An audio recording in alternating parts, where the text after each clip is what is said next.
Hello, everyone. Welcome to my podcast, Piece by Piece. I'm your host, Carly, and welcome to the first episode. This podcast is going to be talking about fashion history, and I'm going to do a deep dive into certain pieces of clothing that may be hanging in your own closet and explore how they became cultural staples. So, today's episode is going to be talking about an item that presidents, CEOs, and everyday people all share in common, and that is the suit. So, before anyone speaks, a suit can really signal professionalism and authority, and most importantly, power. So, today we're pulling apart the suit piece by piece.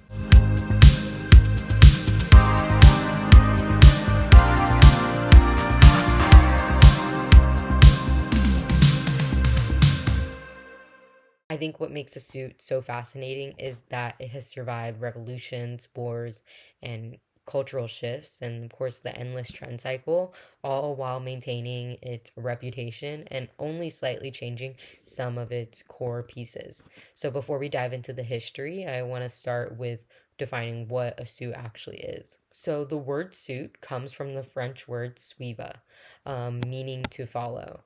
So, in other words, the pieces of the suit are meant to follow each other. So, the jacket has to match the pants. And a suit is traditionally defined as any combination of jacket or bottom, but the thing that has to remain the same is the material and the fabric composition. So, it doesn't necessarily mean the color is always the same, but it does have to be made out of the same fabric. To better understand the suit's reputation, let's dive into the history. Starting all the way in 19th century England, this is where the modern suit began. It started with one influential figure, Beau Brummel. Um, Often considered the father of modern menswear, Brummel completely rejected the flamboyant fashion that dominated Europe at this time. Before this shift, men's clothing, especially the styles influenced by the French court, featured embroidered velvet, bright colors, knee breeches, and stockings, and often had accessories like ruffles and lace. Fashion was very ornate and decorative during this time, but after the cultural upheaval surrounding the French Revolution, flashy, aristocratic fashion became politically and socially unpopular. He introduced a completely radical approach that his jackets were shorter fronts with longer tails. And this sounds silly, but it really was a new symbol of sophistication during the time. And by the start of the Victorian era, which is from 1837 to 1901, menswear became a little more structured. The dominant garment was now the frock coat, which kept the very similar style that Brummel established with the tail coats at the back. But these were typically double breasted, which means overlapping front panels, and then it had two rows of buttons going parallel. And the frock coat was worn for a few years, but it did eventually split into two paths, being the morning coat, which still used dramatic tails, but eventually the frock coat split into two different paths. It was the morning coat, which introduced the dramatic tails in the back again, and the lounge suit, which got rid of those. So the lounge suit was developed in Scotland between the 1850s and the 1860s. It was made with heavier fabrics and it was intended for outdoor activities mostly. And at the time, wearing a lounge suit to a formal event would have been completely inappropriate. It was quite literally meant to be lounged in and to be worn casually in your own home. And another detail during this time was that the three-piece suit came into creation because central heating didn't exist. So, wearing a waistcoat or a vest under your jacket wasn't just a stylistic choice, it was a practical way to keep yourself warm. During the early 1900s, the basic structure of the modern suit was established. And from this point forward, the evolution wasn't really about reinventing the suit. It was more about refining details, including lapel widths and jacket lengths, and of course, fabrics and colors. During the Edwardian era, the lounge suit officially took over, and frock coats of the past were now worn only by older generations. Most of these lounge suits started being made from heavier, coarse fabrics, partly because textile finishing was not yet advanced to what we have today, but also because of coal filled environments. And most suits of this time were primarily made in dark grays and black because it helped hide soot and grime from the coal fires. During the 1920s, this brought a brand new energy into fashion. Trousers were sat extremely high on the waist, even higher than most men's pants today, and jackets were widened at the shoulder. And together that created an illusion of longer legs and created an hourglass shaped torso. So there was a lot more colors also introduced. This was the golden era of jazz, so more personality and more fun was being represented in these suits. Men also took to styling the suits with pocket squares and collar pins, which acted as the first subtle rebellion against the dark, reserved suits of the past. And stepping into the 1930s, this was really the golden era of menswear as a whole. For suits specifically, the jackets grew longer, hitting at about mid thigh length, and the shoulders broadened even more. The back vents that were typically pleated in the back to allow movement disappeared for a cleaner and sleeker line. Heavier cotton fabrics were introduced and were able to drape more dramatically and were more resistant to wrinkles. The result of all these changes in the 1930s led to a very masculine and heroic silhouette that you actually see in a lot of Hollywood stars during cinema's golden age. Moving into the 1940s, these stylistic developments ended up reverting back and to day one. Mainstream fashion was extremely minimized due to World War II, but an exception to this minimization of the suit was the zoot suit. So, zoot suit was popularized by Black, Mexican, and Filipino youth.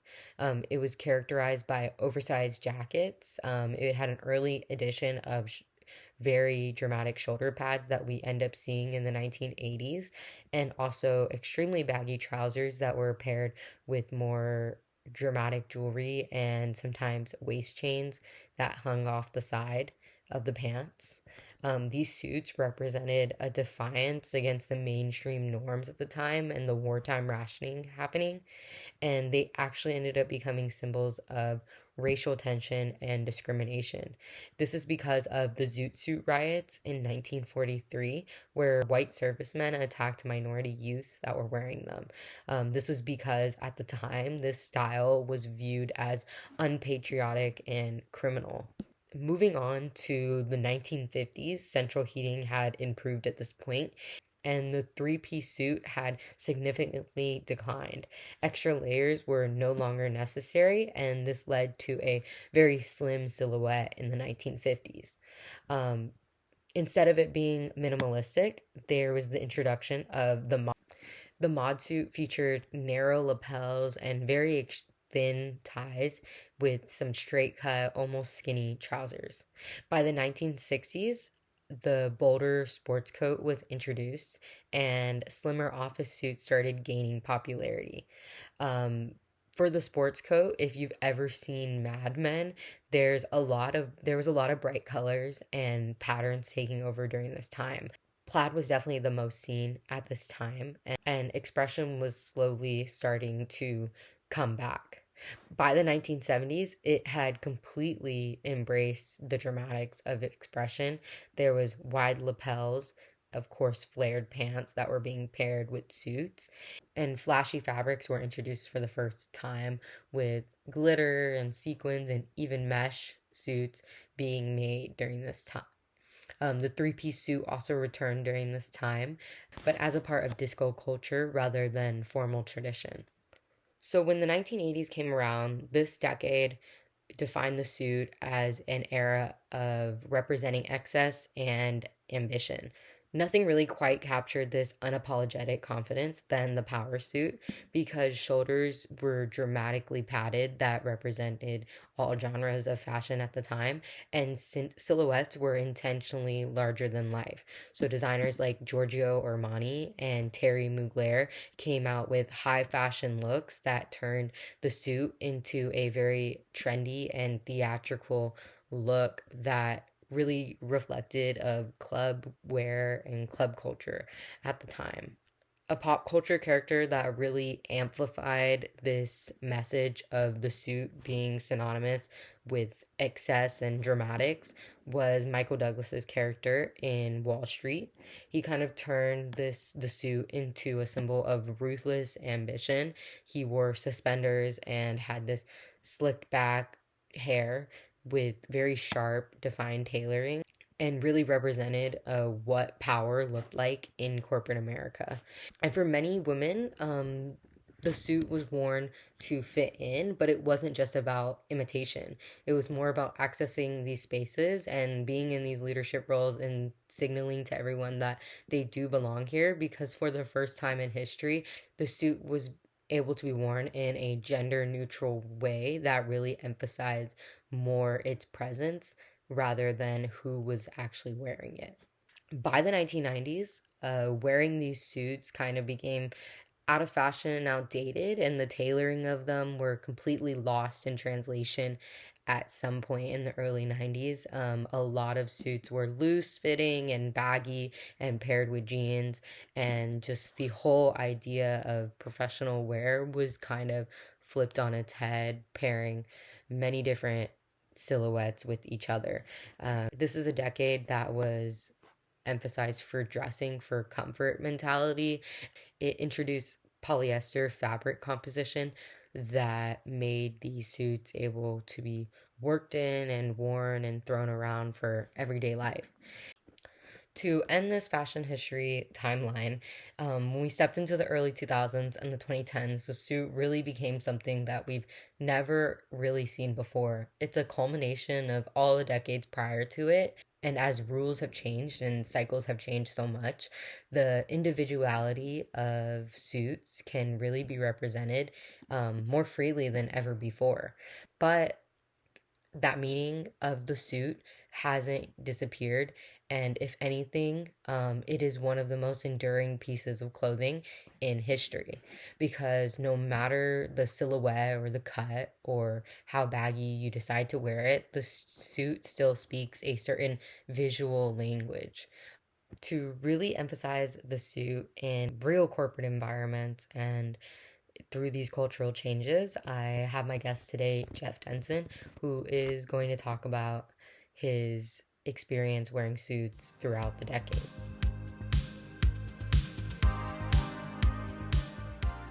Today's interview of Piece by Piece, I'm joined here today with my father, Jeff Denson. Do you mind introducing yourself to our listeners and just sharing a little bit of your background?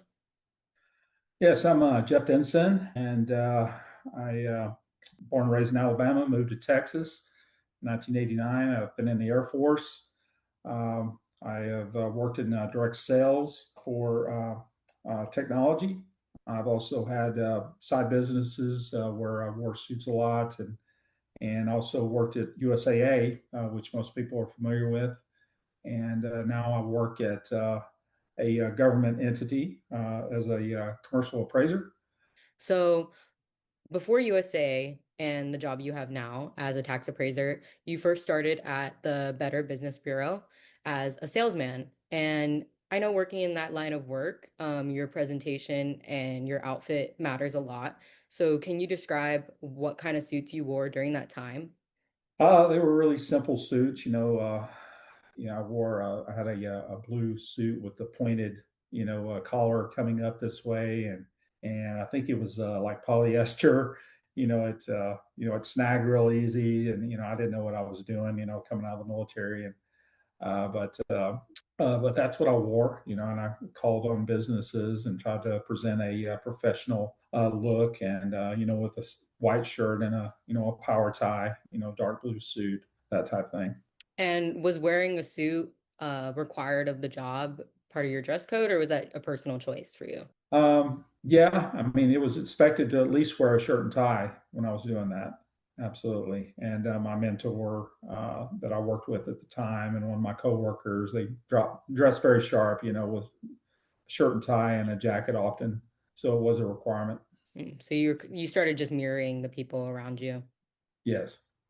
So as you moved on from that job and you went into a corporate environment at USAA, can you just talk about how you first got that job and how your role started evolving? Yeah, so I worked in direct sales of various types for about 7 or 8 years, as well as having a business on the side. And I wore suits a lot in that environment. And then at USAA, of course, I wore probably the same suit that I wore at the beginning of my career in sales to go to the interview and with USAA, and had a good interview. Got it in from a friend at church, and I was able to get hired on and answer the questions correctly.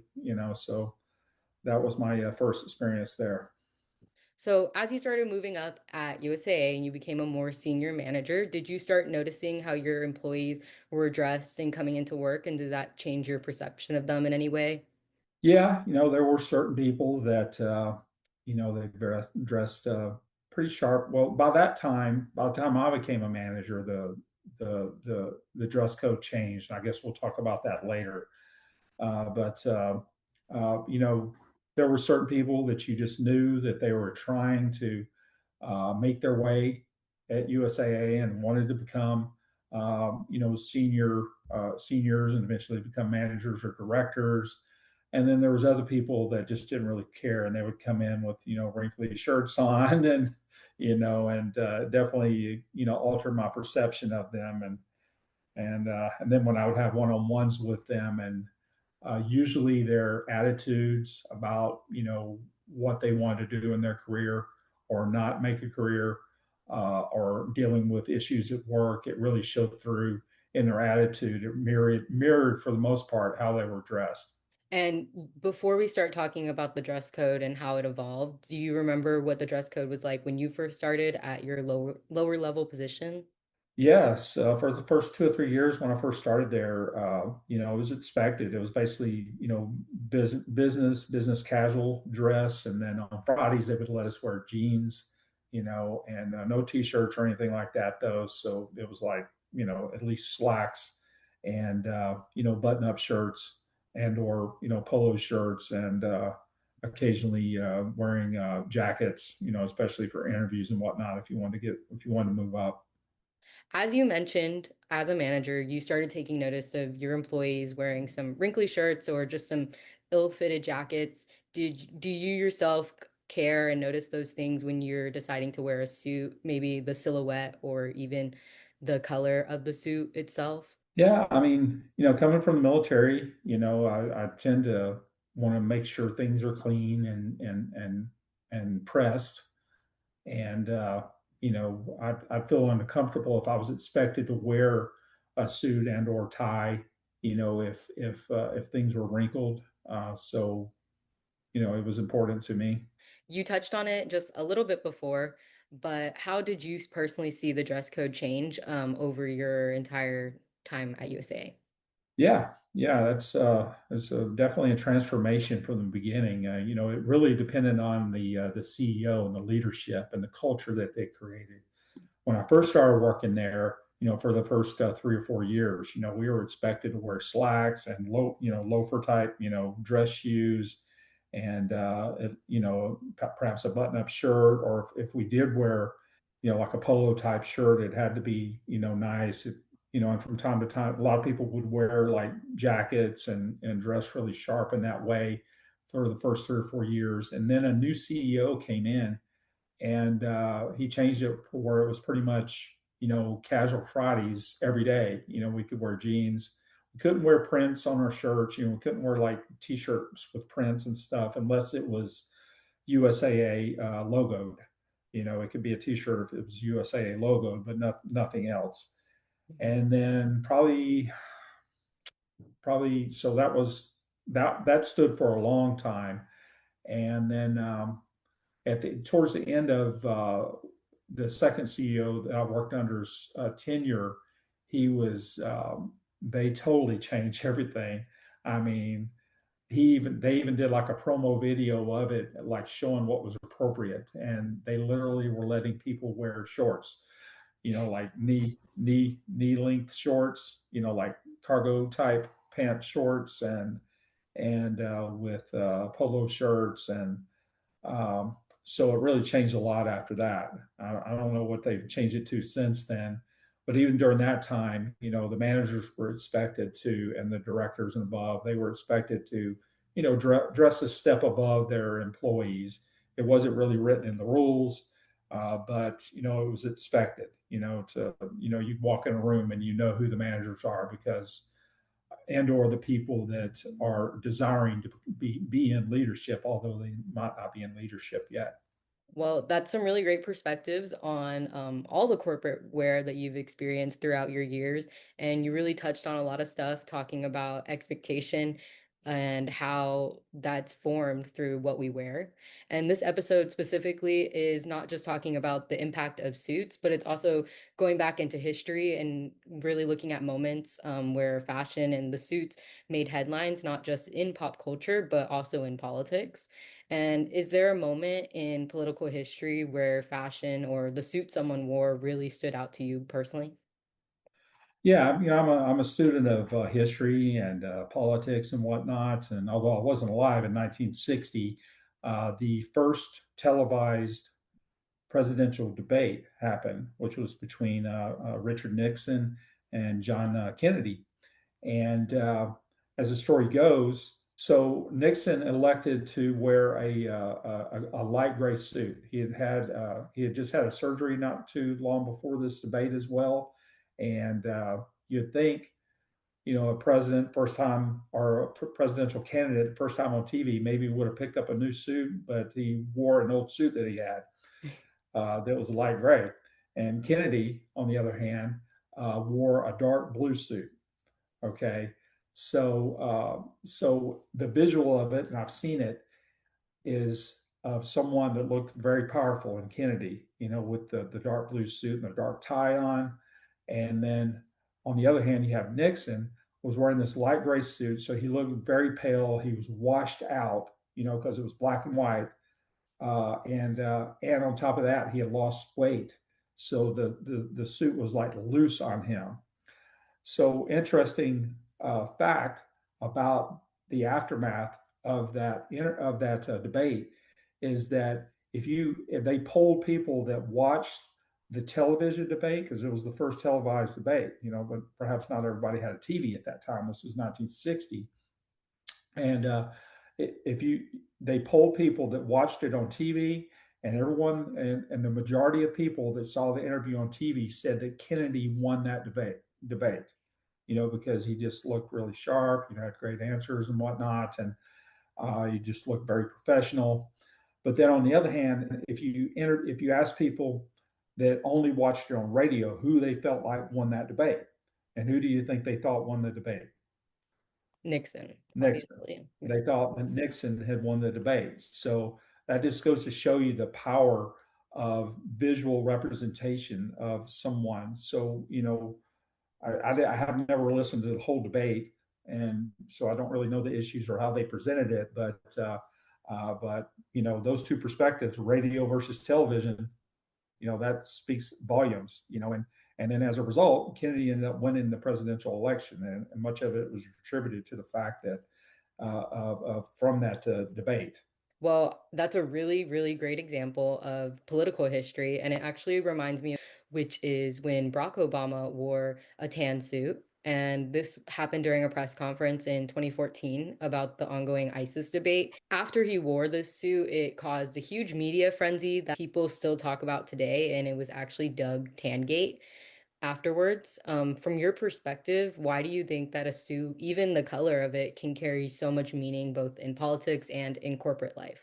Yeah, so I don't remember that. This is the first I've heard of that. We talked about that earlier today, and although I think that color goes really well with his skin tone, he's the president of the United States, and when I think of a president of the United States historically, in the modern times, they wear dark power suits, with a power tie, so on and so forth. And I think it could. I don't know what they were saying because I wasn't paying attention at that time, but I can imagine that there were critics that were saying something to the effect of that he was, you know, it seemed weak, perhaps, and that even ISIS, who was probably watching this, or probably, they're probably critical of him and the fact that he looked weak because he was wearing a light colored suit.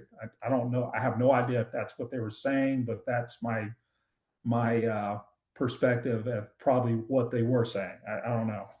Yeah. Well, that is exactly what they were saying at the time. And it was also because when I researched it, there was a really dry period in media at the time. There was still a standstill on the ISIS debate, obviously, that he was talking about. So a lot of people say that the media was quite honestly just bored during that era. Yeah. So, just to finish my thought around your question there, I mean, having grown up and doing some private business sales myself, selling things, it was always promoted to wear a dark suit just to have that, that power look, with the power tie, so people look at you like you're serious. It's probably a little outdated now, but that was my perspective, having never even, I don't remember Tangate at all, but those were the first things that come to my mind from my own perspective growing up. But Well, you did mention the power suit many times, and it's funny because I also talk about something about the suit in the era of the 1980s, where the power suit especially became extremely exaggerated through dark colors, like you mentioned, but expressive prints, and obviously the shoulder pads, which was a huge fad during this time. And as someone living through this era, did you actually participate in just wearing a suit casually? yeah, I never wear any suits with padding in it. I was not very fashion conscious, but I would see that in men, and wearing these, their broad shoulders, and come to think of it, I think one of my suits did have some kind of padding in there. Not that I really thought about it, but it kind of created, points that made my shoulders a little wider than than they were in reality. So I take that back. Even though I didn't really intend on doing it, it just so happens that that suit had it in it. So I guess I did, and then casually, I can recall, a time before I met your mother, that before I went to war, and I was out clubbing and stuff, and I would always wear a suit. Not always, but I did at times wear like a suit jacket, and with a black t-shirt under it, very not at the Roxbury's, like, in the early 90s. And so, I look back on that and I was like, man, I look ridiculous, but but it was the style, I guess. So even though I was not very stylish, because the suit jacket that I wore was aged anyway, so I'm sure I got some weird looks and criticisms behind my back, but I wasn't one to care too much about fashion anyway. So I just thought I looked cool. Well, I feel like as someone who has self-proclaimed that you're not interested in fashion, I feel like you still shared a lot of great anecdotes today. So I appreciate that. You're welcome. Glad to Okay. help. Well, thank you so much for taking your time to share your perspectives and your funny stories and all your history knowledge that I wasn't even aware of. Okay. Glad to help.